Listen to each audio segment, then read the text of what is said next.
যুদ্ধক্ষেত্রে ইউক্রেনীয় বাহিনীকে পরাস্ত করতে এবার দেশটির জ্বালানি খাতকে বেছে নিয়েছে রুশ বাহিনী। শীত সামনে রেখে ইউক্রেনের জ্বালানি কেন্দ্রগুলোতে দফায় দফায় হামলা চালাচ্ছে মস্কো। গণমাধ্যমের প্রতিবেদন বলছে, চলতি বছর ইউক্রেনের বিদ্যুৎ স্থাপনা লক্ষ্য করে নজিরবিহীন হামলা শুরু করেছে রাশিয়া। এতে বিদ্যুৎ বিচ্ছিন্ন হয়ে দুর্ভোগে পড়েছে দেশটির লাখো মানুষ। শুধু বিদ্যুৎ নয়, সম্প্রতি গ্যাস অবকাঠামোতেও হামলা চলছে। একে রাশিয়ার নিষ্ঠুরতম অভিযান বলে আখ্যা দিয়েছেন ভলোদিমির জেলেনস্কি।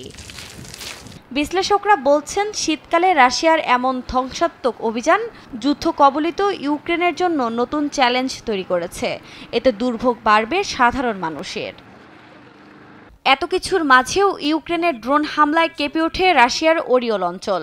এতে জ্বালানি স্থাপনায় মুহূর্তেই আগুন ধরে যায়। এছাড়া রাশিয়ার বিভিন্ন অঞ্চলে হামলার খবর জানিয়েছে রুশ গণমাধ্যম। এদিকে কুর্স্ক অঞ্চলের নিয়ন্ত্রণ রাখতে ইউক্রেনীয় সেনাদের ওপর হামলায় রুশ বাহিনীর সঙ্গে প্রথমবার উত্তর কোরিয়ার সেনারা অংশ নিয়েছে।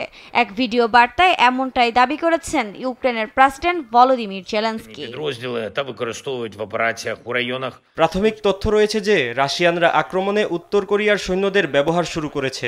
রাশিয়া এই যুদ্ধে আরও একটি দেশকে টেনে এনেছে সম্পূর্ণ মাত্রায়। যুদ্ধকে প্রসারিত ও দীর্ঘায়িত করার পদক্ষেপ পুতিনই নিচ্ছেন। এদিকে নবনির্বাচিত মার্কিন প্রেসিডেন্টের ভূয়সী প্রশংসায় ক্রেমলিন। সম্প্রতি এক সাক্ষাৎকারে যুক্তরাষ্ট্রের সরবরাহ করা ক্ষেপণাস্ত্র দিয়ে রাশিয়ার ভূখণ্ডে ইউক্রেনের হামলার তীব্র সমালোচনা করেন ট্রাম্প। ক্রেমলিনের মুখপাত্র দিমিত্রি পেসকভ সাংবাদিকদের বলেন, ট্রাম্পের বিবৃতিটি সম্পূর্ণরূপে রাশিয়ার অবস্থানের সঙ্গে মিলে যায়।